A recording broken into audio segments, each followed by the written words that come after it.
안녕하세요. 한 명만 대답했네요. 네, 안녕하세요. 네, 반갑습니다. 저희가 원래 1, 2차 설명회를 지난주에 시험 보는 날 했었는데 2차를 준비하는 분들이 1차랑 같이 하니까 격이 떨어진다. 2차만을 위한 설명을 해달라 해가지고 이제 다시 한번 개최를 하게 됐는데 여러분들 지금 올해 다 1차 붙으신 분들이죠? 1차 합격하셨어요? 아니에요? 동차 준비하시는 분이에요? 아, 그럼 2차 공부를 좀 하셨나요? 이제 시작하려고요? 예, 그 다음에 1차를 다 붙으신 분들? 앞에 계신 학생은 붙었어요. 시험도 봤나요? 아, 그렇군요. 시험 보니까 어떠세요? 문제 보니까 2차? 좋은 문제였어요? 예. 아, 그래서 원래 2차 설명회 할 때는 여러 가지 뭐 커리큘럼 이런 것도 많이 하는데 오늘은 제가 강사님들한테 좀 졸라가지고 여러분들 지금 프린트 받으셨죠? 예, 그래서 올해 문제에 대한 좀 간단한 좀 문제평이라든가 기술 방향 이런 것들을 좀 이제 정리해서 못 받으셨어요? 아, 예, 예. 거기 있네요. 그래서 그걸 좀 받아가지고 여러분한테 좀 설명을 좀 드리려고 하는데 못 받으셨어요? 이거 좀 가서 좀 몇 개 좀 더 갖고 올래요? 예.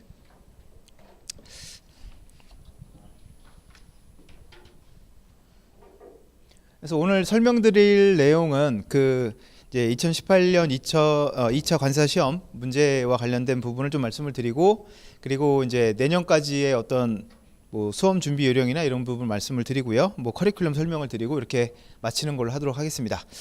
자, 어느 정도 공부가 좀 된 상태여야 사실 여기에 대한 설명이 조금 여러분에게 좀 이렇게 임팩트가 있을 텐데 지금 기본 이론 한 번은 다 들으셨나요? 들을 예정인가요? 아니면 듣고 있나요? 들을 예정이시고 안 들으셨고 들을 예정이고 그럼 이제 2차 공부 자체를 아예 저 뒤에 있는 여학생은 왜요? 당황한 표정. 예. 예. 듣고 있어요? 얼마나 들었어요? 아, 기본은 거의 다 끝났어요. 예, 그나마 좀 다행이네요. 예, 앞에 있는 두 학생 왜 웃어요? 아, 들 예정이에요. 그러면 4, 5, 6월 달 3개월 동안은 뭐 학교를 다녔거나 뭐 그런 일이 있었겠네요. 그죠? 예. 그러니까 여러분들이 이제 여기서 좀 생각을 해야 될 게 지금 대부분의 학생들은 4월 달부터 2차 공부를 시작을 했단 말이죠. 뭐 열심히 했는지 안 했는지는 그건 난 모르겠고 아무튼 시작을 했는데 그 친구들에 비해서 지금 한 2개월에서 3개월 정도 시작이 좀 늦잖아요. 그죠? 예. 그렇기 때문에 여러분들 어떤 마음으로 해야 되는 거예요, 지금? 걔네들이 공부를 많이 안 했을 거라 생각하고 강의만 들은 거라 생각하고 그렇게 믿고 우리 이제 그걸 따라잡아야 되니까 그만큼 더 열심히 해야 됩니다. 네, 당연히 이제 학교를 다니는 분들은 올해하고 내년 2학기 1학기는 휴학을 좀 생각을 진지하게 좀 고민을 해야 될 거고 아무튼 그렇습니다. 자, 그래서 올해 이제 2차 관세법 문제부터 보면서 좀 말씀을 드릴게요. 이거는 이제 강사님들이 다 적어 주신 거고 저는 그냥 간단하게 좀 전달하는 걸로 하도록 하고요. 그 자세한 내용은 여러분들 나눠드린 프린트에 다 있으니까 그걸 참고하시면 될 것 같습니다. 자, 문제는 다 보셨죠?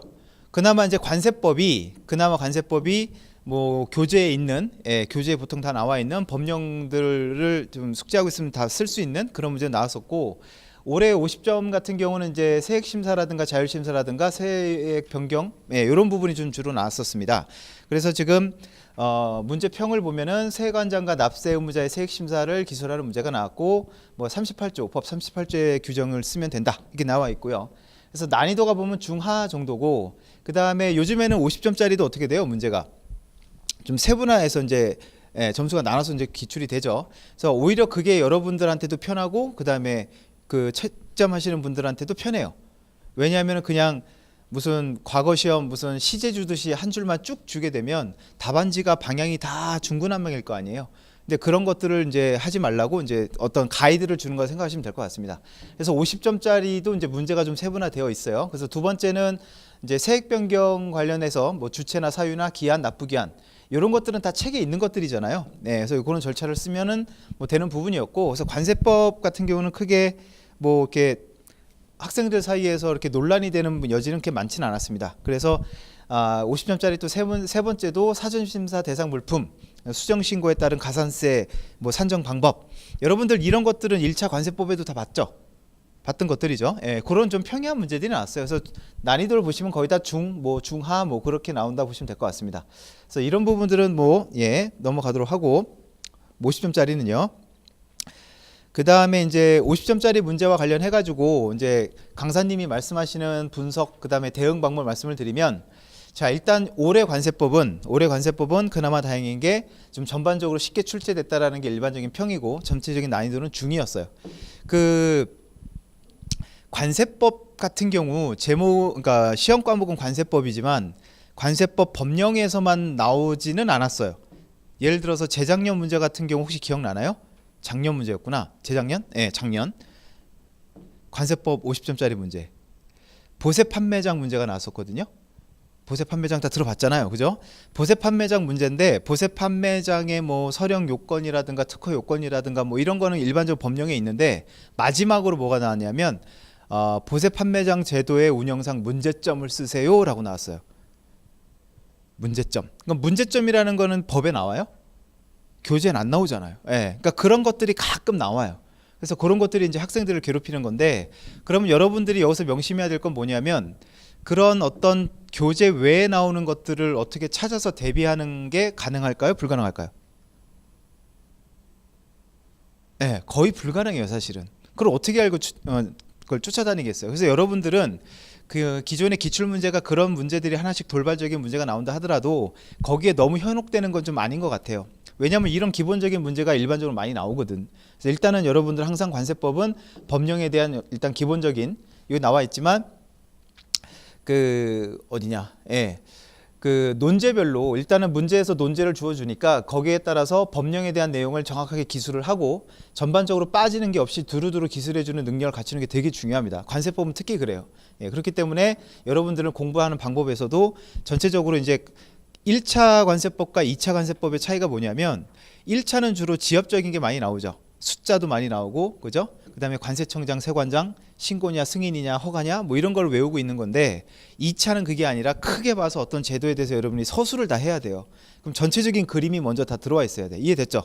예. 그래서 그런 식으로 공부하는 게 굉장히 중요합니다. 자, 그리고 마지막에 보면은 이제 그 강사님이 이런 말씀해 주셔서, 서와 결이 뭔지 알아요? 여러분들 여기 복도에 나가 보시면은 그 모의고사 우수 답안지가 걸려 있습니다.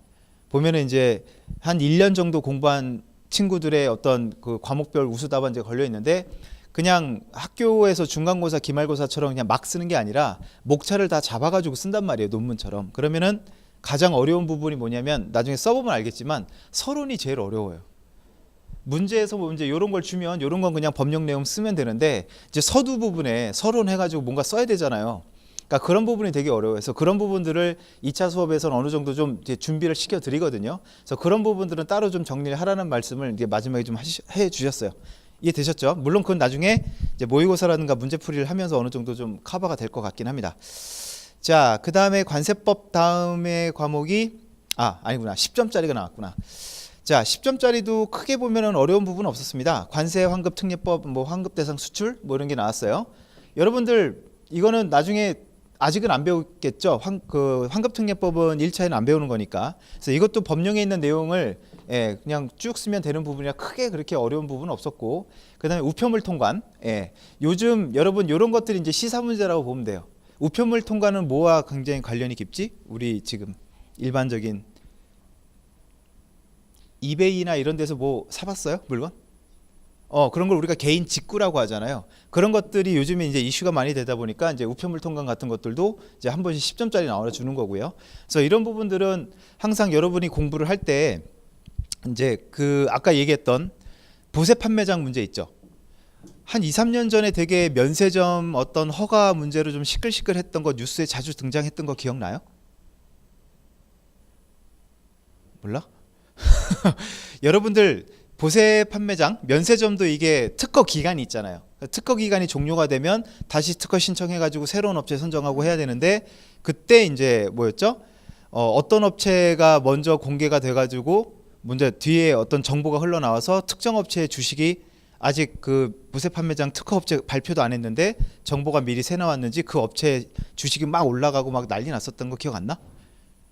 뉴스 안 봐? 예. 그러니까 그때 보세 판매장 문제가 그 시기였어요. 그러니까 그런 것들 시사와 관련해서 하는 문제들도 가끔은 나오긴 한다. 그래서 밥 먹다가도 뉴스 같은 게 어떤 통관과 관련된 게 보인다면 한번 이렇게 유심히 한번 봐 놓으세요. 예, 별도로 뭐 공부할 건 없지만 그런 부분들을 한번 체크해 보면 되겠지. 그래서 개인 직구가 요즘 유행이니까 우표물 통관 10점짜리 하나 정도 나올 수 있는 거죠. 오케이? 예. 자, 그다음에 요즘에 핫 이슈가 되는 게 뭐죠? 어떤 기업인데 어머니부터 따님들까지 이렇게 자주 등장하시던데. 예. 그래서 거기 보면은 왜 VIP들 이렇게 검색 잘 안 하고 대충 나가고 막 이런 거 있잖아요. 그래서 그런 거와 관련해서 여행자, 예, 그런 것도 좀 관심이 한번 더 보면은 괜찮을 것 같기도 하고. 아무튼 그런 것들도 이제 관세법에서는 시사적인 문제가 나온다는 거 알아놓으시면 되고. 그다음에 10점짜리 네 번째는 통관 후 유통 이력 관리 부분이 나왔습니다. 그래서 그 통관 후 유통 이력 신고, 그다음에 이력 조사, 이 두 가지를 그냥 서술하는 문제였기 때문에 공부를 어느 정도 했으면은 크게 뭐 어렵진 않아요. 그다음에 5번 입출항 절차, 입항 보고서 등의 기재사항. 이건 여러분 1차 공부하면서 뵌 거 아니에요? 입항 절차, 출항 절차 다 배웠잖아요. 그래서 그런 것들이 나오는 거예요. 근데 문제는 뭐냐면 1차를 공부했던 친구들한테는 이제 주어지는 지문에서 맞는 거 골라라, 틀린 거 골라라 하면은 얼마든지 하는데 설명해봐 이러면은 이제 그때부터 말문이 막히죠. 그러니까 그런 연습들을 이제 앞으로 해 나가는 겁니다. 예, 그렇게 어렵진 않았어요. 그래서 문제가 좀 쉽게 나오니까 많은 친구들은 되게 좋아하긴 하는데 여러분들 그걸 생각해야 돼요. 문제가 평이하게 나오면 나만 쉬워, 다 쉬워?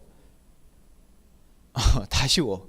그러니까 거기서 변별력을 찾는 게 되게 힘들긴 해요, 여러분들. 아무튼 예, 그렇고 그래서 10점짜리 문제에 대한 간단한 평을 좀 그 제가림 관세님이 해주신 게, 자, 교재의 목차 중심으로 정리를 하는 게 되게 중요하다. 논제별 의의 배경을 간략하게 서술하는 것도 중요하다. 자, 일단은 관세법 올해 같은 문제가 나온다면 일단 교재에 있는 목차 중심으로 정리하는 게 되게 중요하고 기본적인 틀을 갖추는 거니까.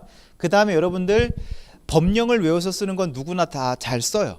쓰는데 이제 문제가 뭐냐면 교수님들은 얘가 법령을 얼마나 잘 외웠느냐를 보기 위한 보다도 어떤 제도에 대해서 써라라고 한다면 이 친구가 그 제도에 대해서 얼마나 많은 그 식견, 통찰력, 아니면 전체적인 안목을 갖고 있는지도 되게 중요하게 보거든요. 그래서 그런 것들은 암기보다는 어떤 그 배경이나 의의를 쓸 때 이 친구가 얼마나 말을 잘 쓰는지, 아까 얘기했던 서론 있죠.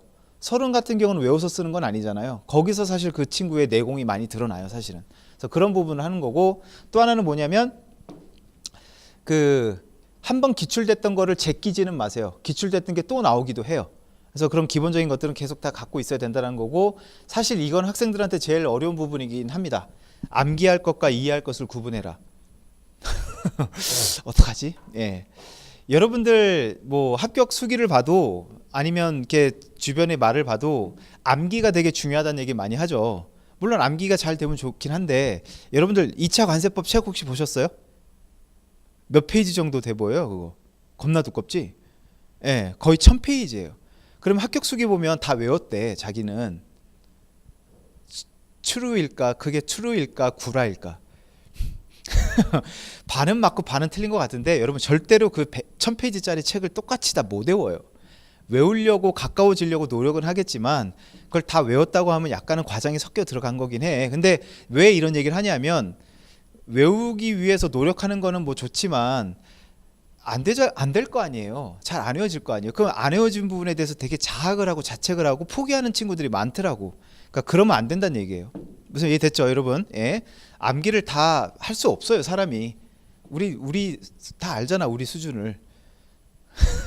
저도 못 외웠어요, 저도. 예. 그러니까 되는 만큼 하는 게 맞는 겁니다. 자, HS로 넘어가도록 하겠습니다. 그럼 여기에서는 아직 강의를 안 들으신 분들도 많으니까 HS의 그 뭐라고 될까, 파급력에 대해서 많이 잘 깨닫지 못한 분이 많겠네요. 이걸 사람이 해야 되는 공부인가? 처음에 공부할 땐 그래요. 책을 딱 피면 이걸 과연 사람이 할 수 있는 공부인가? 예, 라는 생각이 많이 드는데, 여러분들 그 2차 과목들의 합격자들 평균 점수 중에 가장 높은 점수가 무슨 과목? HS가 제일 높아요. 여러분 잘 들으세요. 가장 점수가 안 나오는 과목이 무슨 과목? 관세법, 무역실무가 제일 점수가 안 나와요. 근데 신기한 게 학생들은요, 나의 답안을 잘 썼다 못 썼다의 기준이 내가 답안지를 몇 장 썼다 기준으로 많이 얘기를 해요. 그러니까 많이 쓰면 내가 점수가 잘 나올 거라고 기대를 해요. 근데 HS는 뭐 아니면 도예요. 알면 몇 줄 쓰고요, 모르면 아예 손도 못 대요. 무슨 말인지 알죠? 그러니까 정답이라 하더라도 양이 그렇게 많진 않은데 점수는 제일 많이 나와요. 근데 관세법과 무역실무는 솔직히 우리가 흔히 말하는 썰 많이 풀잖아요. 그러니까 되게 많아요. 많이 써서 내. 막 2권씩도 써서 내. 근데 점수가 제일 안 나오는 게 바로 뭐야? 관세법, 무역실무예요. 그만큼 우리가 친숙하다고 생각하는데도. 예, 그게 이제 학생들하고 채점 교수님들이 좀 갭이 있는 거긴 한데, 아무튼 HS 같은 경우는 쓸 게 많진 않지만 정확하게 쓰는 게 정말 중요하다는 거예요. 예, 그래서 제가 볼 때는 유일하게 암기 과목은 제가 볼 때는 관세율표고, 나머지 과목은 제가 볼 때 암기 과목이라고 생각하는 건 좀 아닌 것 같아요. 자, 그래서 HS 같은 경우 올해 50점짜리가 플라스틱하고 비금속이라는 게 여러분 무슨 뜻이냐면, 그 비싼 금속을 뭐라 부르지? 금, 은, 뭐 이런 거. 귀금속이라고 그러죠. 그거의 반대말이에요. 비천하다 할 때 그 비자야. 비루하다 할 때 그 비자야. 그래서 보통 일반적인 어떤 철, 뭐 알루미늄, 뭐 이런 것들이 비금속인데 그 두 개를 비교하는 문제가 50점에 나왔습니다. 그러니까 공부를 뭐 아직 많이 안 하셨으면은 이게 무슨 개념인지 잘 모르시겠지만, 이게 이제 39류의 플라스틱하고 그다음에 여기 보면 15부 이렇게 나와 있어가지고 15부가 이제 비금속이거든요. 그쪽에 나와 있는 어떤 좀 비교하는 문제들이 좀 나왔다 보시면 되고, 그렇게 어렵다고 생각은 안 드는데 여기 중상이 몇 개 있긴 하네요. 주를 되게 많이 쓰라고 나왔었어요. 주를. 예, 그래서 조금 어렵다고 생각하시는 것 같고, 자, 그래서 50점짜리 문제 분석을 보시면 주 규정 호해 용어 10점, 주 규정이 한 40점. 그러니까 올해 50점짜리 문제의 특징은 뭐냐? 주를 물어보는 문제가 50점 100점 중에 40점을 차지했다라는 거예요. 주가 뭔 줄 아세요? 그걸 알아야 뭐 얘기를 하는 건데, 예. 오늘 2차 설명에 핀트를 잘못 잡은 것 같다 이거. 네. 자, 여러분들 그 앞에 있는 학생 질문 좀 해도 될까요? 아주 간단한 거예요. 관세율표는 뭐죠? 뭐라고 설명할 수 있을까요? 관세율표.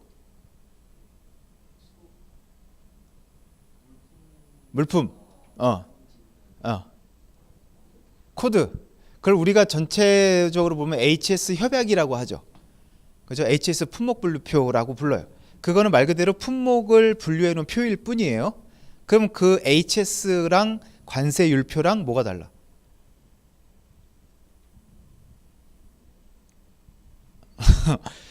HS 협약에 따라서 품목을 분류해 놓은 표가 있어요. 그죠? 그 품목 분류표에 각 국별로 그 품목에 따른 세율은 각 국이 정하는 거니까 세율을 우리나라에서 붙여놨잖아.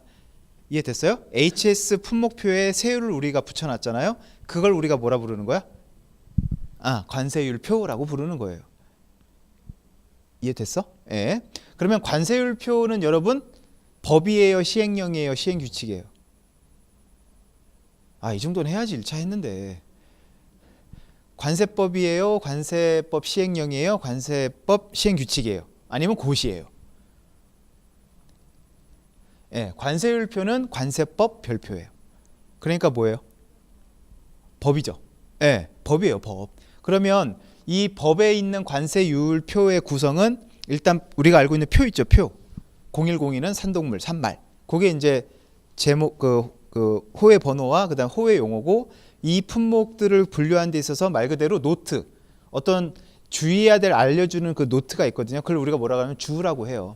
그러니까 이 세 가지가 제일 중요해요. 통칙은 들어봤나? 품목 분류표를 해석하는데 가장 기본되는 원칙을 한 5가지 줘요.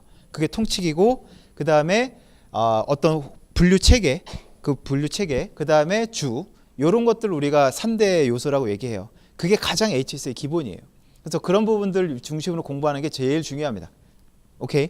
물론 그걸 외우는 게 좋겠지만 외워지기가 쉽진 않아요. 아무튼 최대한 가깝게 외우려고 노력하는 게 맞고, 일단은 10점짜리 같은 경우는 역시 주규정에서 많이 나왔는데 공부하다 보면 약간은 좀 자괴감이 들 때도 있어요. 올해 그 10점짜리 문제 중에 하나 뭐냐면 채소와 감자의 분류 해가지고 제7류 주 2를 쓰세요 이렇게 나왔어요. 옛날에는 그냥 채소의 종류에 대해서, 아니면 이렇게 얘기했죠.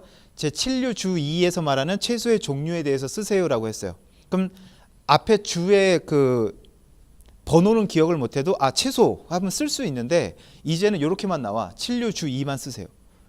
그럼 7류 주 2가 뭔지까지도 기억을 해야 되는 거예요. 순서대로. 그러니까 한 단계 더 어려워진 거지. 그래서 이 채소의 종류가 14가지인가 있을걸요? 파프리카 뭐 이런 거 있잖아. 예, 그런 거 쓰는 게 문제가 나온 거예요. 그러니까 이게 정말 디테일하게 외우지 않으면 쉽지가 않은 거죠. 그다음에 감자 가공품이 5가지가 있는데 그게 뭐니? 뭐 이런 것들. 그다음에 10점짜리도 다 비슷한데 가구의 분류. 예. 그래서 우리가 일반적으로 생각하는 가구와 품목분류표에서 생각하는 가구는 조금 기준이 다를 수 있겠죠. 그런 것들을 이제 쓰라는 것들이 이제 주에서 쭉 나왔습니다. 그래서 유기화학품 나왔고 89류에 있는 선박 나왔고. 네, 그래서 전반적으로 지금 관세율표 같은 경우도 뭐 중 가운데 난이도 정도로 보시면 될 것 같아요. 자, 10점짜리 문제를 분석해 놓은 걸 보면 주규정 20점, 그다음에 호혜 용어 30점. 아까 말씀드린 것처럼 HS 3대 요소가 뭐라 그랬죠? 통칙, 주, 그다음에 호혜 용어, 다른 말로 하면 분류 체계. 이 세 가지에서 거의 100% 올해 나왔다고 보시면 될 것 같습니다. 자, 그래서 주규정을 좀 구체적으로 암기할 필요가 있고, 암기하려고 하죠. 노력을 하는데 그게 잘 안 돼서 그렇죠. 그 다음에 최근 개정사항이 지금 10점짜리 마지막 문제로 나왔거든요. HS가 정말 자주 개정이 됩니다. 그래서 그 부분, 새로 개정되는 부분은 정말 바로바로 여러분들이 좀 정리하는 게 필요하다라는 게 지금 관세율표의 조천희 간사님의 의견이었고, 자, 그다음 관세평가는 굉장히 어려우면서도 또 공부를 하다 보면 재미있는 부분이긴 해요. 사실 관세법 HS는 재미가 없다고 느낄 때가 많아요. 왜? 생각을 많이 안 하고 외우기만 하면 된다고 생각을 하니까.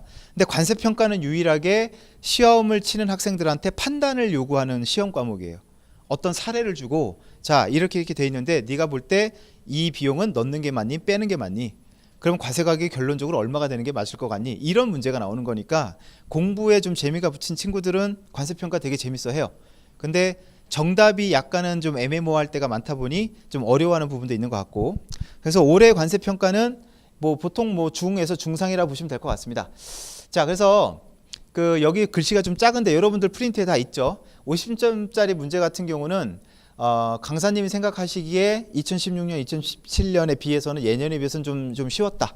50점짜리 50점짜리는 왜냐하면 그 뭐 사례 연구, 관세평가 사례 연구나 협정 정도만 공부했다면 누구나 다 쓸 수 있는 문제였다라고 지금 50점짜리는 지금 판단을 하고 계시고, 그래서 문제가 여러분들 평이하면 평이할수록 여기 나와 있지만 시간과 분량을 맞춰서 조절하는 게 정말 중요해요.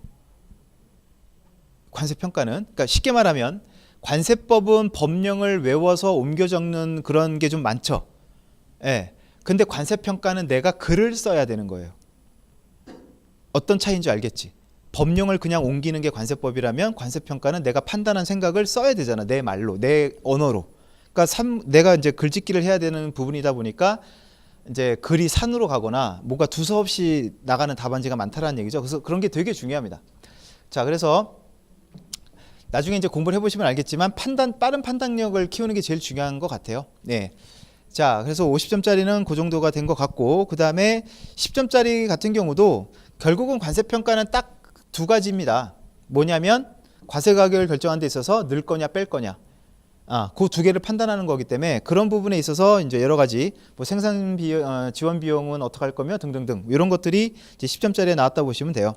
예, 이건 크게 뭐 설명은 드리진 않겠습니다. 여러분들 프린트를 보시면 될 것 같고, 자, 그 다음에 혹시 올해 유예로 시험 본 분들 주변에 얘기 좀 해봤나요?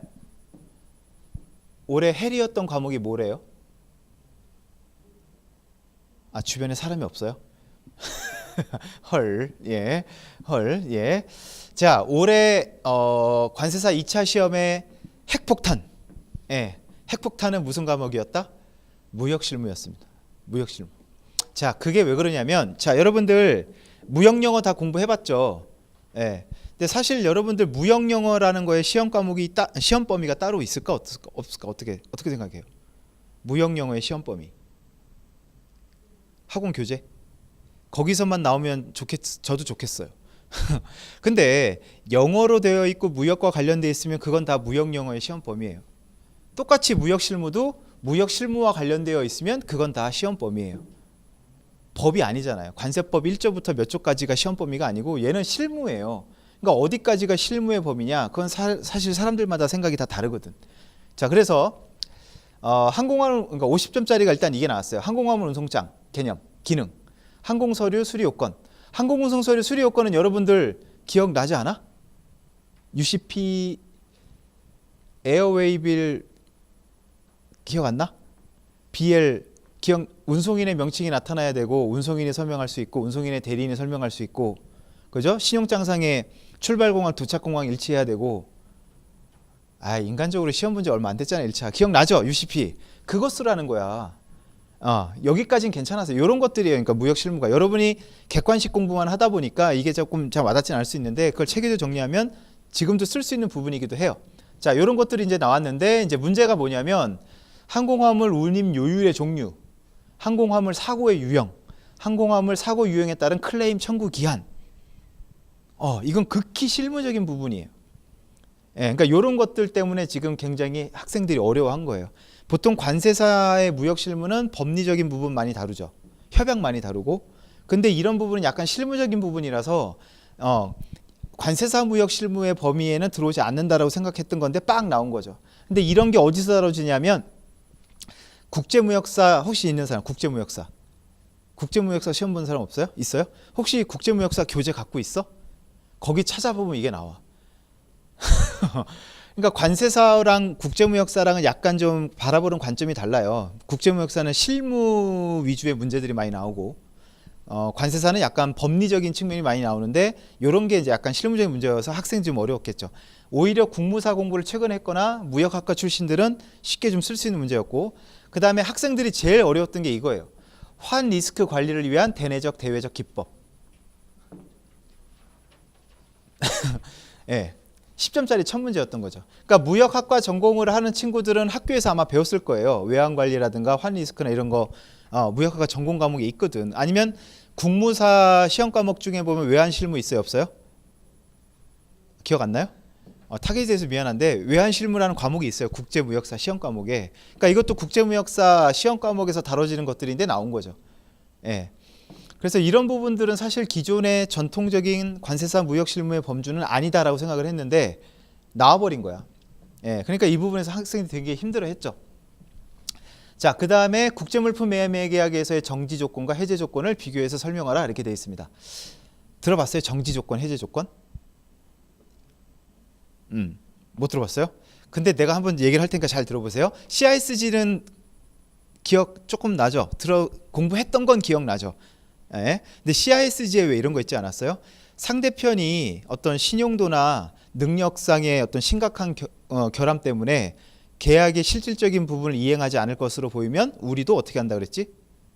계약 이행을 중지할 수 있다라고 했던 거 기억나요? 그 다음에 불가항력이 생기면 어떻게 됐죠, 여러분? 계약 해제를 바로 해버렸나 어떻게 했나? 이건 CISG는 아닌데. 불가항력 조항이 보통 어떻게 돼 있어요? 불가항력이 생기면 추가 이행 기간을 주고 그걸 끝날 때까지 잠깐 기다리고 했잖아. 그게 바로 뭐냐면 정지 조건이야. 이렇게 말하니까 쉽죠.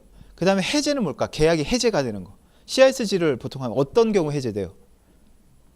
상대편이 계약 위반하면 한 방에 해제할 수 있는 건 무슨 위반인 경우? 본질적 위반. 그거 쓰라는 문제였어요. 그러니까 말을 바꿔서 하니까 되게 어려워 보이지만 사실 우리가 어설프게라도 공부했던 부분이라는 거지. 이걸 조금만 체계적으로 공부하면 돼. 그러니까 이런 문제들만 나오면 참 좋은데 아까처럼 관세사의 무역 실무가 범위가 아니라는 쪽에서 생각되는 데서 나오니까 좀 어려운 건데, 여러분들 이제 그거는 좀 생각해 보세요. 그 1차 시험은 절대평가고 평균 60점이 넘으면 다 붙는 거죠. 그죠? 2차 시험은 어때요? 중요한 게 점수야, 등수야? 90등 안에 드는 게 중요해요. 자, 그러면 저는 그렇게 얘기해요. 약간은 좀 뻔뻔해지라고. 환리스크 기법을 위한 대내적 대외적 기법.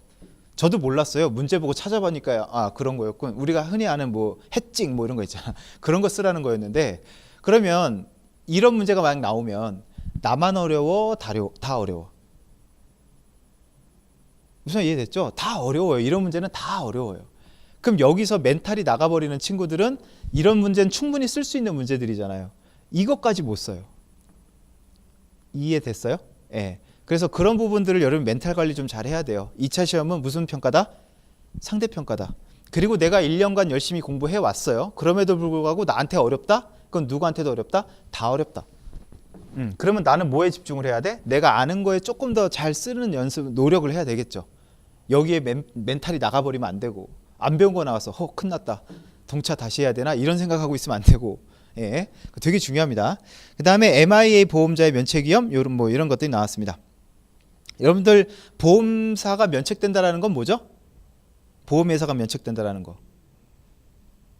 보험회사의 면책은 보험회사가 면책된다는 의미고, 보험회사가 면책이 된다는 건 보험금을 주지 않아도 된다라는 거죠. 그런 사유를 MI에서 이제 찾아서 쓰란 얘기예요. 보험회사가 돈을 주지 않아도 되는 게 뭐예요? 대표적으로 담보 위반. 피보험자가 담보를 위반했을 경우. 기억나? 그 다음에 2로 이런 거 들어봤어요? 항로를 벗어나는 거. 그런 거 하면은 보험자가 면책되는 거 아니었나? 네, 그런 거 쓰라는 거였어요. 그러니까 이런 것도 충분히 공부하면 쓸 수 있는 거고, 대무역법상 수출과 관세법상 수출 개념의 차이점 비교. 이건 관세법에서 얘기하지 않았어요? 안 했나? 예, 요거는 되게 쉬운 문제예요, 여러분. 대무역법은 들어봤죠? 예. 그럼 여러분들 대무역법에서 말하는 수출과 관세법에서 말하는 수출은 무슨 차이가 있을까? 맞춤 선물 줄게요, 음료수. 까만 티 입은 학생. 뭐 생각난 것 같은데? 아니에요?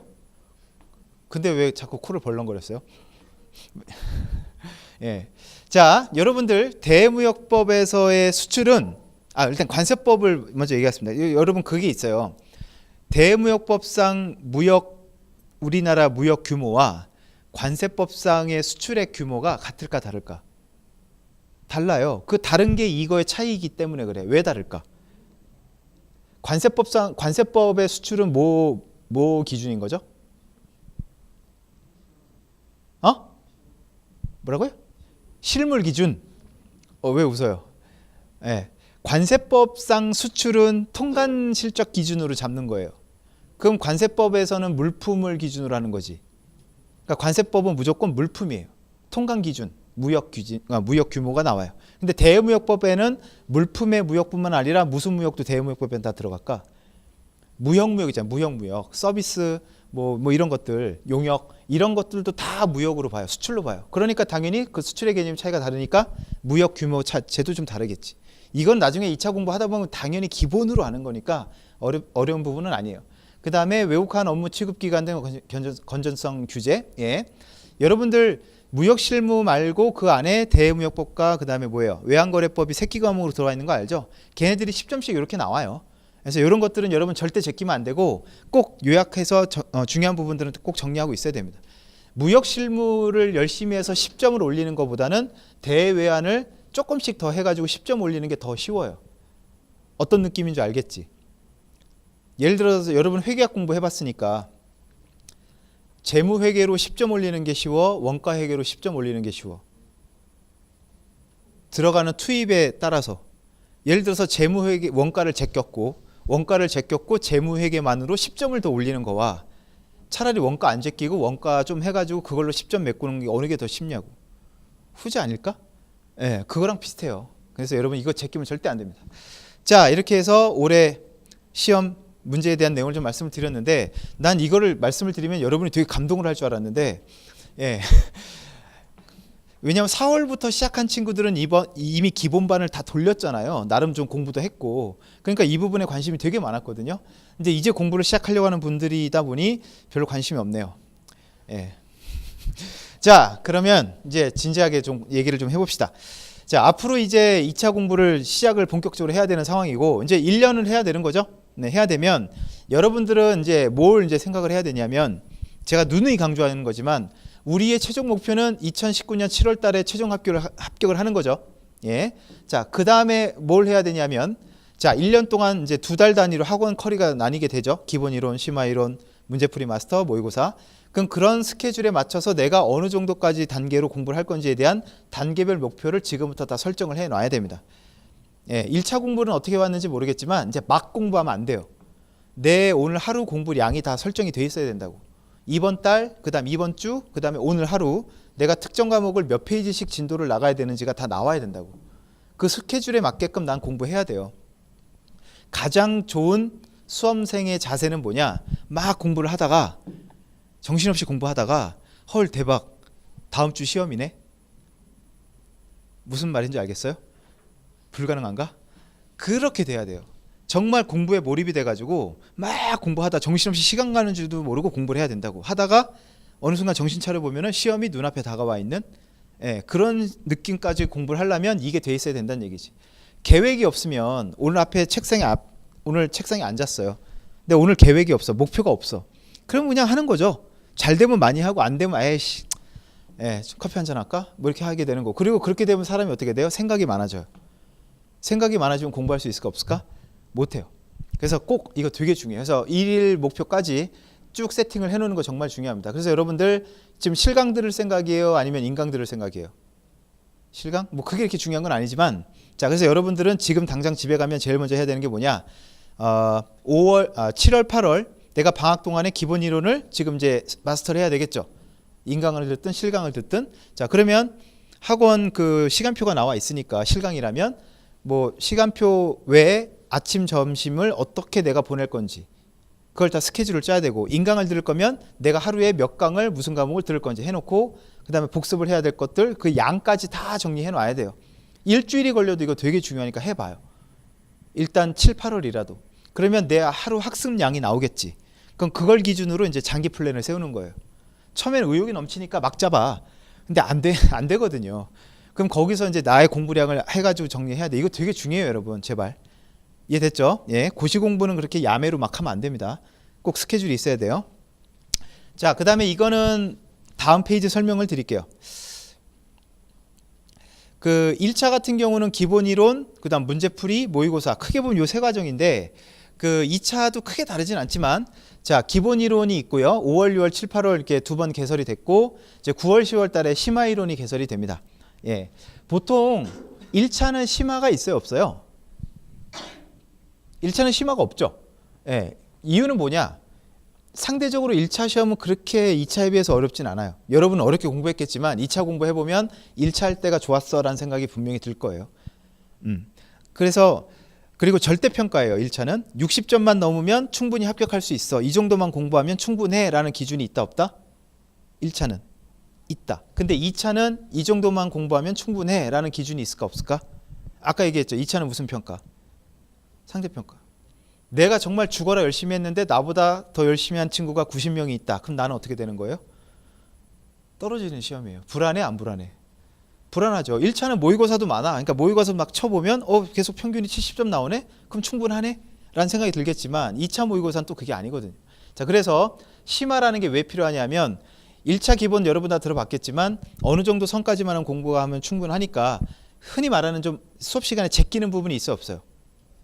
있죠. 2차도 기본 이론 2달 동안에 그 전체를 다 할 수가 없기 때문에 일단 기본적이지 않은 건 좀 제껴요. 제끼는 걸 그냥 끝나는 게 아니라 어디 가서 보강해야 돼요? 심화에 가서 해야 돼요. 예, 그래서 심화가 꼭 필요합니다. 그래서 여러분들에게 저는 뭐 문제풀이는 모르겠지만 기본하고 심화는 꼭 들으라고 얘기를 해요. 그리고 기본 심화를 들으면서 여러분이 해야 되는 목표치가 뭐냐? 3회독을 일단 기본적으로 하라고 얘기를 해요. 기본 이론 한번 들으면서 1회독 했고 심화까지 들으면서 또 1회독 하고, 원래 5월, 6월에 들었던 친구들은 7, 8월 달에는 복습할 수 있는 기간이 있으니까 3회독을 되게 쉽게 할 수 있는데 여러분은 좀 빡셀 거예요. 근데 늦게 시작했으니까 어느 순간 따라는 잡아야 되지 않을까? 예, 그러니까 여러분 저는 꼭 말씀을 드리는 게 8월까지는 어떻게 해야 돼요? 몇 회독? 2회독? 지금 얘기를 계속 하고 있는데 너는 수업까지 들어놓고 왜 그래 진짜. 미안해. 이 친구는 제 수업을 들었던 친구라 제가 지금 막 하는 거예요. 자, 8월까지 우리의 목표는 몇 회독? 3회독 해야 5월부터 시작한 친구들에 비해서 떨어지지 않는 거예요. 상대평가니까 따라잡아야 돼. 우리 열심히 해야 돼. 혹시 7, 8월에 어디 놀러 가려고 비행기표 끊어놨나? 미쳤구나. 그러면 안 돼요. 우리 앞으로 1년 동안 여러분 사람이 아니에요. 그냥 공부하는 머신이 되어야 돼요. 여름은 내년에도 있고 내후년에도 있고 계속 즐길 수 있잖아. 안 그래요? 왜 그걸 지금 놀려고 해? 몰아놨다 나중에 놀고 올해는 일단 공부합시다. 자, 얼마나 다행이야. 월드컵도 딱 끝내 3게임 만에 딱 끝내줬잖아. 슬퍼. 갑자기 축구 생각하니까 슬퍼지네. 멕시코 걔네들은 왜 잘하다 갑자기 3대0으로 지고 지랄이야 진짜. 진짜. 아무튼 그 다음에 심화가 끝나면 문제풀이가 여기 표시가 좀 1, 2월 요건 잘못된 거고요. 문제풀이는 11월, 12월에 2차 문제풀이가 있습니다. 그리고 2차가 원래 마스터 과정이라는 게 있는데 마스터와 문제풀이를 합쳤어요. 그래서 요 과정이 이제 전체적인 걸 말씀을 드리면 심화까지가 이제 학습이에요. 공부하는 과정이에요. 설명하고 개념 설명하고 이런 부분이고 이제 문제풀이 플러스 마스터 과정 11월 달부터는 이제 논제 위주예요. 이제 더 이상 친절한 설명은 생략하고 자 이런 문제는 이렇게 쓰고 저렇게 쓰고 이런 얘기가 이제 주로 나온다고. 이해됐죠? 예, 그러니까 여러분들은 학습하는 과정까지 8월까지는 암기라든가 이런 쪽은 약간은 좀 뒤로 좀 하고 일단 내용을 많이 이해하려고 노력을 하세요. 이해됐죠? 암기는 공부의 첫 단계 마지막 단계 다 알고 있잖아. 공부의 첫 단계야? 시작부터 닥치고 외워? 우리 그렇게 공부 안 하잖아요. 암기는 항상 마지막 단계예요. 그러니까 여러분 공부 시작하는 지금은 암기가 아니라 뭘 하라고? 말 그대로 공부를 하라고. 공부를. 개념을 이해하라고. 자, 그 다음에 2차는 좀 모의고사가 긴 여정이에요. 6개월 동안 진행이 됩니다. 그래서 모르겠어요. 저희 학원 모의고사 인원이 뭐 많을 때 처음에 의욕 넘칠 때 1월 달에는 한 800명도 응시를 해요. 800명 응시하고 하다가 이제 뭐 이런저런 이유로 낙오가 되거나 뭐 동차 준비하는 학생이었는데 이제 1차랑 모의고사랑 같이 할 수 있어요 라고 하면서 이제 패기 좋게 들어왔다가 회계학이 꽈락이 나오니까 어떡하겠어. 빨리 이제 2차 모의고사를 접는 게 맞는 거죠. 1차라도 합격을 해야 되니까. 아무튼 그런 친구들 떨어져 나가면 한 5, 600 남고 하긴 하는데 모의고사가 이제 3년차, 4년차 장수생들도 있고 여러분들이 내년에 모의고사를 보게 되면 뭐예요? 유예생이겠죠. 그러면 아무래도 1, 2월 달 성적은 여러분이 장수생을 이길 수 있어? 이길 수 없어? 못 이겨요. 예, 그 친구들은 이미 여러 번 그걸 해왔으니까. 자, 그런데 이제 유예생들 중에서도 이제 두각을 나타내는 친구들이 한 4, 5월부터 조금씩 올라오는 게 성적을 보면 보여요. 그래서 여러분들한테 꼭 말씀을 드리고 싶은 건 뭐냐면 모의고사까지 내가 뭔가를 완성해야 되겠다는 압박이 되게 크더라고. 근데 유예생한테는 그거는 사실 좀 불가능하고 힘들어요. 그래서 모의고사도 일종의 뭐다? 과정이다 생각하고 여러분들의 그 완성치는 한 5월부터다라고 생각을 하고 좀 계속 준비를 했으면 좋겠어요. 왜냐하면 800명 중에 내가 모의고사 봤는데 400등이야. 그럼 멘탈 관리할 자신 있어? 90명 안에 들어야 되는데. 그리고 옆에서 어떤 애들은 막 놀린다? 열심히 해서 나는 상위권 올라갈 거야. 그러면 옆에 있는 친구가 야 상위권 애들은 그 사이에 노니? 막 팩폭을 하고 막 그래. 근데 그 말도 맞긴 맞는데 장수생들은 사실 그 패턴을 계속 유지하는 경우가 많아서 성적이 올라가진 않아요. 근데 유예생들은 올라가는 기회가 좀 많이 있더라고. 그거는 꼭 명심을 하시고 모의고사 중요하니까 꼭 보세요. 상대평가니까. 네. 자, 이런 식으로 1년 동안 거의 공부를 해야 됩니다. 2차 과목은. 자, 뭐 교수진 소개인데 다 아시죠? 워낙 유명하신 분들이라 제가리온 관세사님 관세법, 관세율표 조천희 관세사님, 그 다음에 관세평가 김병수 관세사님. 예, 그렇죠. 예, 다들 실력이 있으신 분들이고, 그다음 무역실무는 이제 두 분이서 강의를 하시고요. 예, 그래서 최지승 관세사, 최건수 관세사인데 요번 시험을 보니까 무역실무만큼은 강사님들을 약간 좀 교차해서 수강하는 게 필요할 수도 있겠다라는 생각을 좀 들었어요. 예. 그래서 어떤 분은 이 부분을 가르친 부분이 있고 어떤 분은 이 부분을 안 가르치고 그냥 한번 읽어보세요 하고 넘어간 부분이 올해 시험 문제에 나온 거예요. 우선 이해됐죠? 그러니까 서로 약간 크로스가 되면 조금 낫지 않을까 싶기도 해요. 그래서 예를 들어서 여러분들 기본 이론을 최건수 관세사 거 들었다. 그러면은 심화는 최지승 관세사 거 들어보고 전혀 다른 내용을 가르치는 건 아니거든요. 그렇기 때문에 그것도 좀 고려를 한번 해보세요. 자, 됐습니다. 2차가 시험 과목은 다 아시죠? 관세법, 관세율표 쭉 있고 1차는 사실 좀 허무하지 않았어요, 여러분? 몇 개월 동안 정말 열심히 했는데 정신없이 막 찍고 나니까 시험 끝? 가? 이제 이러는 거야. 그러지 않았어요? 자, 수고했어요. 가보세요. 나는 몇 개월 동안 정말 열심히 했는데 한 2교시 끝나니까 그냥 집에 가래. 허무하지 않았어요? 뭔가 폭풍같이 지나가지 않았어? 시험 볼 때 막 찍을 때? 예. 근데 2차는 하루 종일 앉아서 써야 돼요. 80분 4교시를. 그래서 굉장히 체력도 되게 중요합니다. 여러분들 답안지를 못 본 분들을 위해서 좀 갖고 왔는데 이게 2차 답안지예요. 보면은 여기 22줄 16페이지라고 되어 있죠. 각 과목당. 그래서 보면은 앞을 보면 연습지가 있어요. 연습지라는 거는 용도가 뭘까? 뭘까? 어? 일단 50점짜리 문제를 쓰려면 짧은 게 아니니까 목차도 잡아야 되고 목차에 어떻게 해서 어떤 내용을 좀 써야 되겠다는 대략적인 어떤 구도가 나와야 되지 않을까? 그걸 하라는 곳이에요. 예. 자, 그래서 연습장이 몇 장이 나오고 자, 요런 줄이에요. 요런 줄로 해가지고 22줄짜리가 16페이지가 나옵니다. 끝도 없어.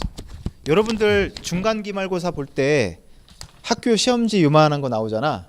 그거 앞뒤로 잘 채워요? 1시간 동안에? 예, 근데 이게 아마 그거에 한 3장 정도 분량 될까? 중간고사, 기말고사 학교 시험지 한 3장? 예, 그거를 꽉 채우기도 하고 어떤 친구들은 관세법이나 무역실무는 이거 2권도 내요. 그러니까 어느 정도의 학습량이어야 되는지 알겠지. 생각하면서 쓰면 절대 못 써요. 속도가. 예, 툭 치면 그냥 드르륵 막 나와야 돼요. 그래서 저 같은 경우는 이 2차 공부할 때 다 직업병이 있어요. 관사 수험생들 모든 고시생들 마찬가지인데 여기 가운데 뻑큐가 되나? 아무튼 이게 욕이 되네. 여기 가운데 손가락에 이렇게 되잖아요. 글씨 쓰려면. 그럼 여기가 뒤틀려요. 고시생 공부 많이 한 친구들은. 저도 여기 약간 뒤틀려 있어요. 볼펜 하루에 한 자루 써본 적 있어? 아침에 새 볼펜을 쓰잖아. 그 저녁 때 되면 그 볼펜 다 끝나요. 그 정도 학습량이 돼야 돼요. 근데 쓰다 보면은 처음에는 이제 팔 힘으로 써요. 쓰다 보면 이제 팔 힘이 빠져요. 오래 쓰면. 그럼 이제 어디에 힘이 들어갈까? 손가락에 힘이 들어가겠지. 팔뚝에 힘이 빠지니까. 그러니까 손가락이 너무 아픈 거예요. 그래서 어느 정도 공부하다가 이거 도저히 안 되겠다 싶어가지고 저는 악력기를 샀어요. 악력기. 악력기 뭔지 알지? 끼깍 끼깍 끼깍 하는 거. 삼촌들이 맨날 하던 거. 그걸 해가지고 팔뚝 힘을 키우기도 했었어요. 저 어떤 친구 아는 친구는 글씨가 너무 느리게 써가지고 속기 학원을 다닌 친구도 있었어요. 예. 그러니까 여러 가지 변수가 너무 많은 게 2차 시험이긴 해요. 아무튼 보세요. 80분, 88분, 30분 하루 종일 쓰니까 체력이라든가 이런 게 되게 중요하다는 얘기지. 자, 관세법은 아는 것처럼 관세법에서 5문제 50점짜리 포함해서 그다음에 환급특례법이 이제 시험감이 들어가고요. 자, 관세율표 및 상품학. 옛날에는 상품학이라는 게 일반 상품학이었어요. 경영학과 쪽에서 말하는. 근데 그건 없어졌고 이제 거의 관세율표라고 보시면 될 것 같고. 자, 관세평가 뭐 6문제, 그다음 무역실무. 대외안이 한 문제씩 나오고 자 이렇게 해서 4과목으로 구성이 됩니다. 과목 안내는 뭐 앞에서 시험 문제를 설명해서 많이 설명을 드렸는데 여기서 저는 그것만 말씀을 드릴게요. 시험 준비 방향. 자, 관세법을 단순히 법령 암기라고만 생각하지 마시고 여기도 나와 있지만 각 규정별로 취지, 요건, 절차를 명확하게 정리하는 게 중요하다. 법 규정을 무조건 암기하는 것이 아니라 중요한 키포인트를 놓치지 않고 서술하는 능력을 배양하는 게 중요하다. 예, 이게 되게 중요하다는 얘기죠. 자, 여러분들 무슨 제도가 법적으로 만들어지게 되면 그 제도를 왜 만들었을까? 이유가 없이 만들진 않았을 거 아니에요. 그죠? 그 제도를 통해서 이루고자 하는 뭔가 행정적인 목적이 있을 거 아니에요. 그거부터 쓰는 거예요. 그거부터 쓰고 그거의 절차는 어떻게 되고 대상은 어떻게 되고 잘못하면 벌칙은 어떻게 되고 비슷한 취지의 다른 뭐 제도와의 관계 이게 하나의 스토리 아니에요?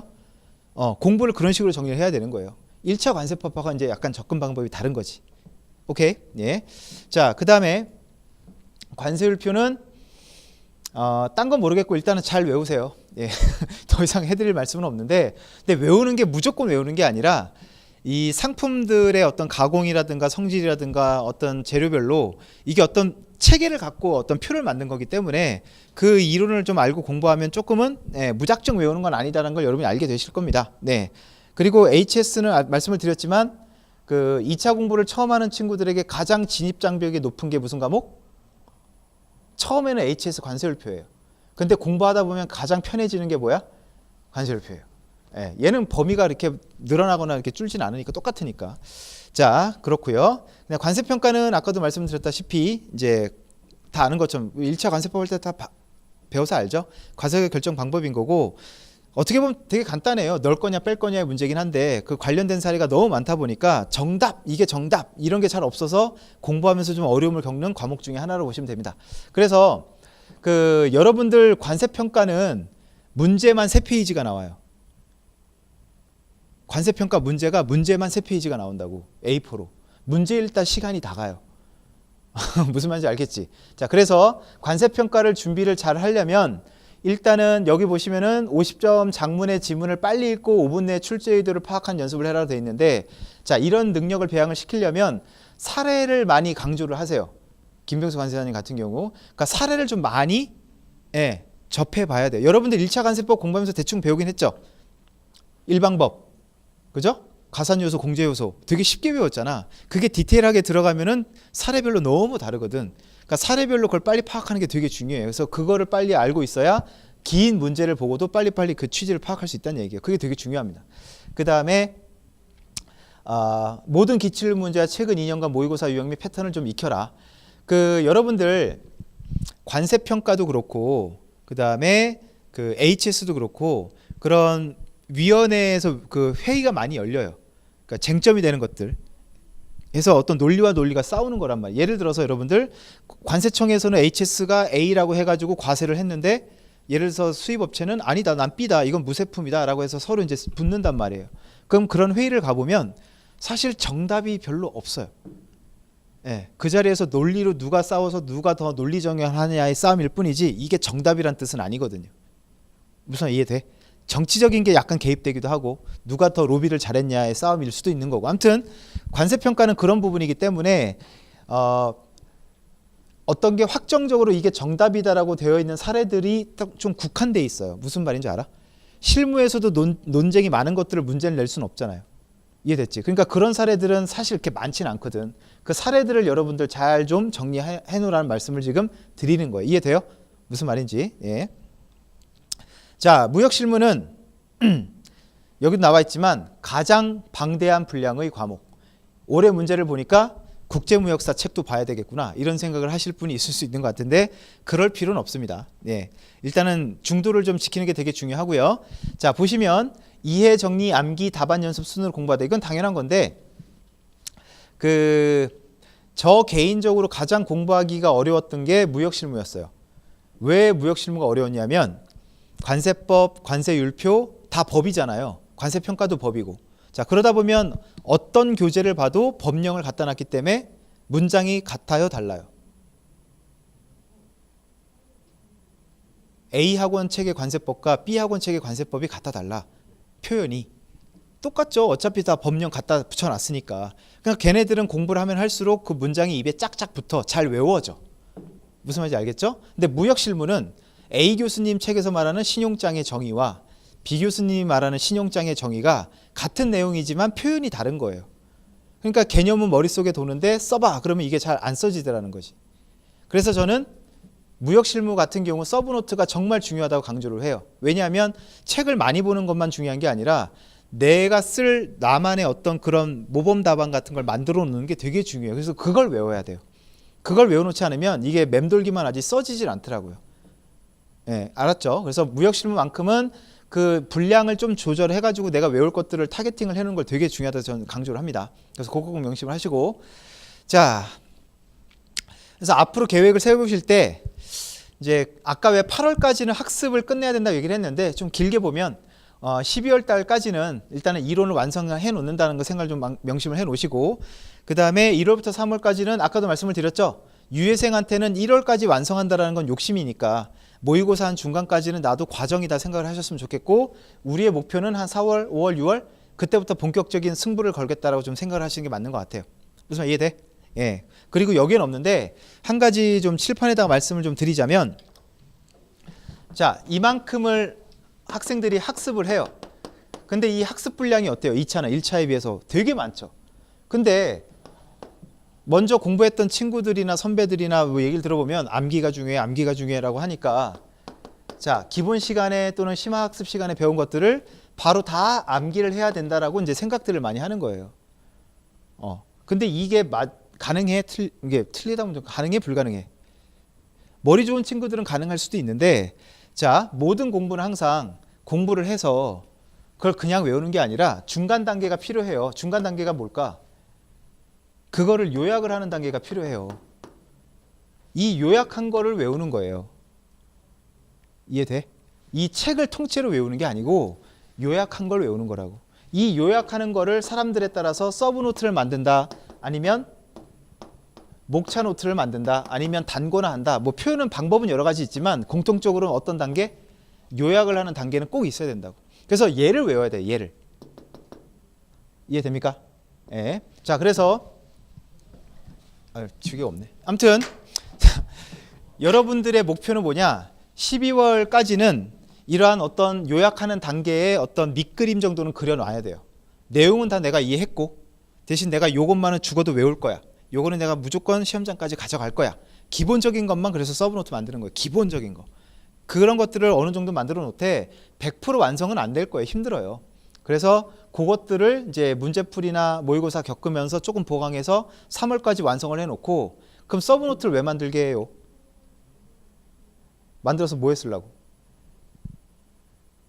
시험이 다음 달인데 여러분 기본서 보고 있을 거예요?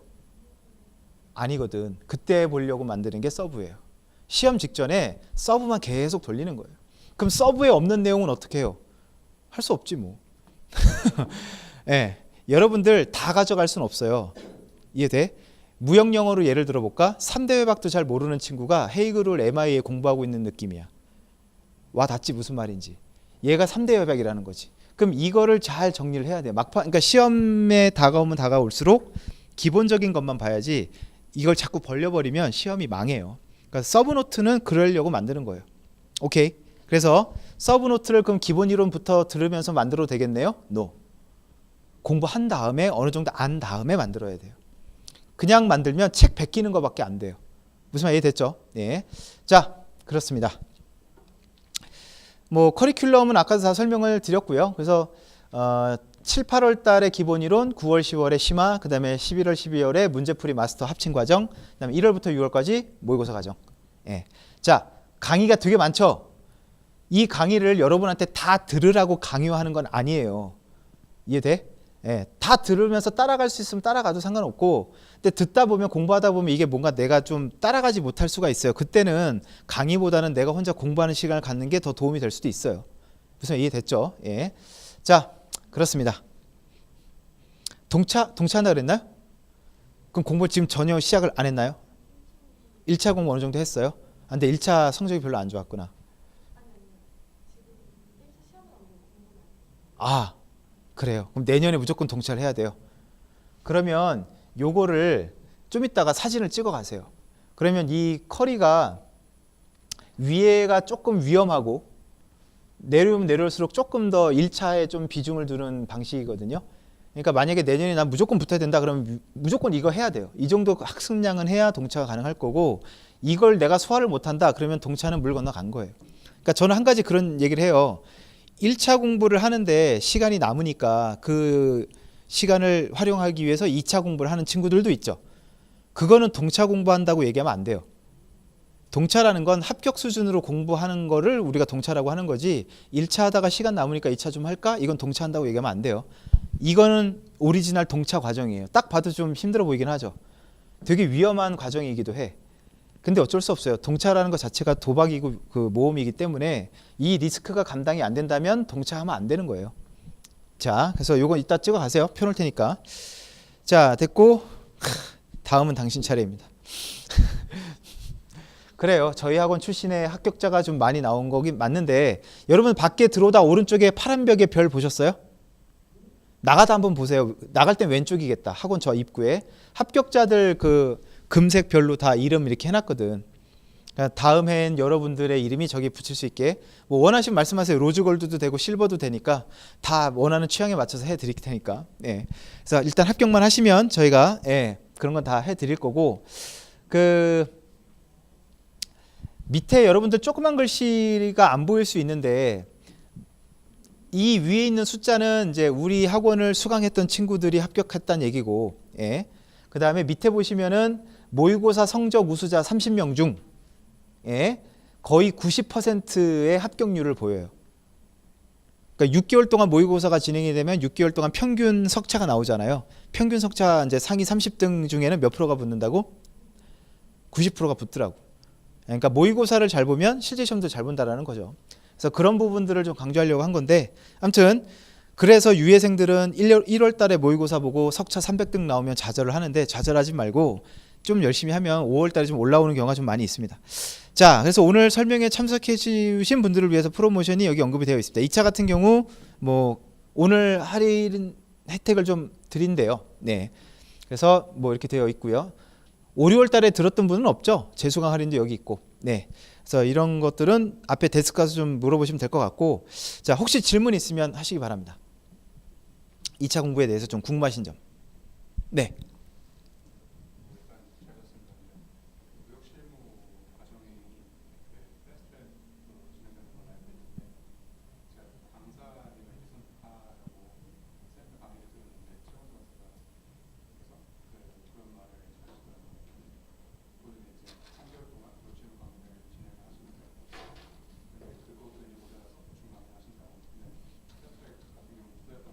네. 그거를 그러니까 별도로 동영상 강의를 좀 들으시는 게 맞을 것 같아요. 무역실무 뭐 2라고 되어 있나? 어떻게 되어 있어요? 예, 2라고 되어 있거든요. 그래서 그거는 따로 듣는 게 맞는 것 같아요. 왜냐하면 다음 단계 심화 단계로 넘어가야 되기 때문에 무역실무만 3개월로 갈 수는 없잖아요. 이게 안 맞으니까. 예, 그래서 그렇게 하시는 게 맞는 것 같아요. 만약에 인강을 듣는다면 문제는 없겠죠. 근데 실강을 들어야 된다면 지금 듣고 있는 패스트 트랙 외에 이제 별도로 무역실무 2 한 달을 더 추가로 했으니까 그 부분은 인강으로 듣는 게 좀 맞는 것 같아요. 근데 아까도 말씀드렸지만 무역실무는 이게 범위를 넓히면 한도 끝도 없거든요. 그래서 어느 정도는 좀 이게 좀 감안을 해야 돼요. 근데 그거에 대한 어떻게 좀 약간은 뭐랄까 멘탈도 되게 중요하고, 내가 안 본 부분에서 나오면 어떡하지? 이 걱정에 사로잡혀 있으면 그 친구는 고시 공부 못해요. 어느 정도 약간 좀 뻔뻔하게 공부하긴 해야 돼요. 아까 얘기한 것처럼 내가 어려우면 남들도 어렵다라는 생각을 꼭 잊으면 안 됩니다. 그래서 중도를 먼저 걷는 게 맞아요. 일단 현재 무역실무 관세사의 무역실무에 다뤄지는 그 부분을 중도라고 한다면 그거부터 소화를 하고, 그럴 리는 없겠지만 여력이 된다면 그 이후에 범위를 넓히는 게 맞는 거지, 책도 소화를 못했는데 그 이상 걸 하겠다는 건 욕심인 것 같아요. 아무튼 무역실무는 그런 특징이 좀 있어요. 공부해보시면 알 거예요. 너무 어려워. 어려운 게 내용이 어려운 게 아니라 너무 양이 많아. 어느 순간에서 좀 끊어야 되긴 해요. 또 질문 있으면 하시기 바랍니다. 네.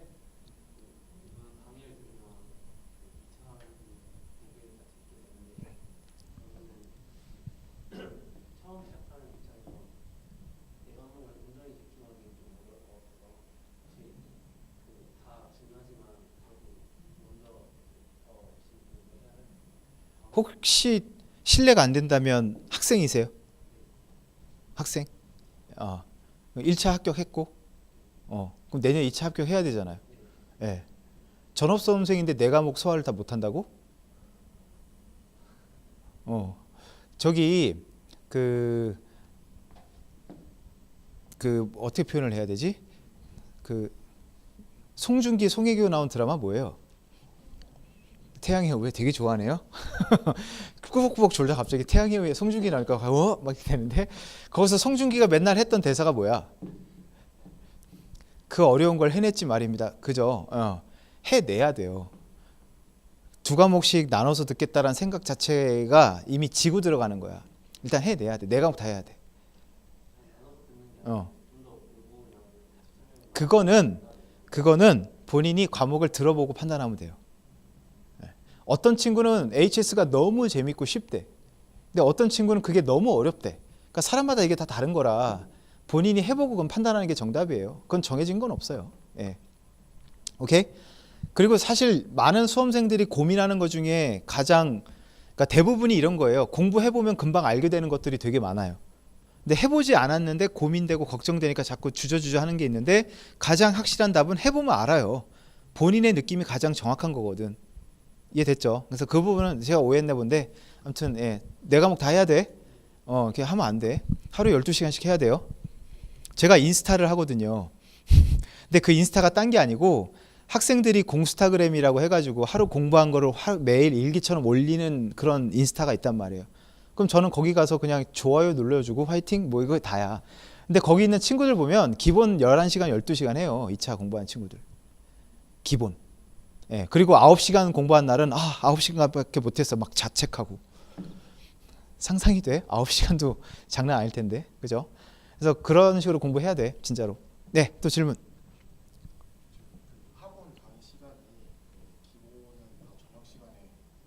네. 그렇죠. 강사님들이 회사를 그만두지 않는 한. 왜 저녁 수업에만 있냐면, 주말에 있냐면 강사님들이 다 현업을 계시니까 예, 아주 극히 강사 편의적인 시간표예요. 맞아요. 근데 이게 회계사나 무슨 고시나 이런 쪽은 워낙 수험 시장이 크니까 강의만 해서도 이제 어느 정도 그죠? 예, 이게 이제 소득이 생기지만 관세사 학원은 그렇게 막 수험생이 많지는 않잖아요. 그러니까 이제 현업과 함께 이렇게 하는 거죠. 근데 그게 일장일단이 있어요. 왜냐하면 전업 강사님들은 필드를 몰라요. 예, 그러니까 수업 시간에 어떤 직업에 관한 부분, 업무에 관한 부분들은 얘기해 줄 수 없는 부분이 되게 많아요. 예. 반면에 가르치는 건 진짜 잘하지, 막 청산유수지 막 다다다. 근데 이제 실무에 계신 분들이 가르치는 부분에서는 정말 좋은 게 관세사도 아까처럼 시사적인 문제가 나오잖아. 그런 부분들을 현업 얘기를 좀 해줄 수 있는 부분, 그게 좀 장점이긴 하죠. 근데 이제 완전 전문 강사다라고 얘기할 수 없는 부분이 있을 수는 있겠지. 예, 일장일단이 있긴 합니다. 예, 또 질문. 왜? 그래서 불만이에요?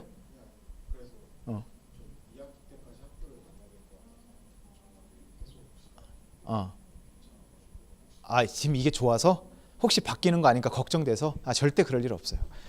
근데 내년에 2차 시험 봐야 되는데 학교를 다녀야 돼요?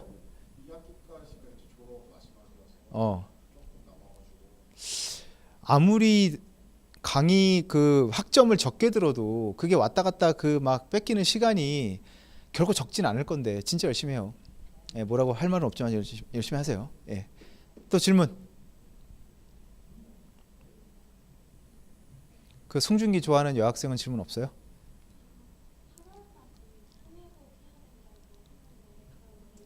아니, 내가 8월까지라고 그랬어? 10월까지. 10월까지. 나도 못해. 2달 동안 어떻게 3회독을 해요? 아, 내가 말을 잘못했나 봐. 10월까지. 심화 끝날 때까지 3회독. 예. 어차피 먼저 시작한 친구들은 5, 6월에 한번 받고 7, 8월 지금 복습을 할 거 아니에요. 그죠? 우린 그걸 빨리 따라잡아야지. 심화엔 어차피 강의 시간에 만날 거니까 그때까지는 수준을 좀 따라잡아야 되겠죠. 3회독을 하라는 게 제 개인적인 기준으로는 3번 정도는 봐야 어떤 제도 어떤 개념이 어느 페이지 어느 부분에 있었다라는 게 기억이 나더라고. 책을 한 번 보면요, 이거 책에서 봤는데 어디서 봤지? 끝. 못 찾아가. 그 다음에 2번째 보면 그때부터는 좀 찾아가요. 이거 어디서 봤던 거예요. 책을 바로 찾아가. 3번째가 되면 그 책의 그 페이지에 어떤 필기가 돼 있었는지까지 어느 정도 기억이 나는 정도? 그러면 그때부터 이제 목차라든가 이런 게 머리에 좀 앉아요. 그 정도는 해놔야 이제 문제풀이라든 뭘 해. 또 질문.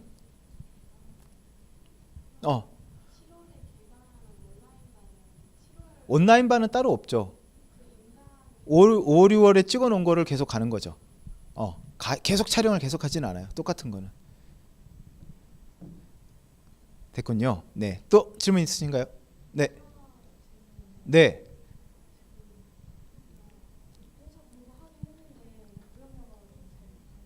왜 하필 무형영어예요? 예. 그쵸? 예. 복습은 그러니까 영어 협약은 봐야죠. 원문은 봐야죠. 그러니까 무형영어를 공부하는 친구들이 제일 어려운 게 뭐냐? 이제 여러 가지를 해야 되는 거죠. 영어도 가뜩이나 못하는데 영어를 우리말로 대충 단어에 나열을 해놨는데, 그죠? 그걸 해석이라고 하고 그걸 다시 또 우리말로 해독을 해야 되잖아. 근데 무역의 절차를 모르면 그게 사실 와닿지가 않는 거죠. 그러니까 세 가지를 해야 되는 거예요. 3가지를. 근데 무역 실무 공부를 제대로 하면 그 중에 해독 해석은 이제 안 해도 되는 거예요. 내용을 다 아니까. 그 다음부터 이제 영어만 계속 돌려서 이제 좀 익숙해지면 쉽게 접근할 수 있어요. 오케이. 예, 그래서 이거는 계속 봐야 돼. 시험 보기 전에는. 예. 또 질문 없나요? 네, 없군요. 그러면 동차는 이따 요거 찍어가야 되니까 펴놓고. 그러면 뭐 개인적으로 궁금한 게 있으면 저한테 오셔도 되고요. 네, 뭐 혹시 설명할 거 있나요? 직원분? 있어요? 그럼 나오세요. 뭐 접수와 관련된 거는 직원이 좀 설명을 드리도록 하겠습니다. 네, 우선 좋지 않은 날씨에 이 먼 곳까지 찾아와 주셔서 정말 감사하고요. 혹시 오늘 신청하실 분들 계시면은 이 신청서 쓰시는 법 좀 안내 드리려고 제가 이 자리에 좀 나왔습니다.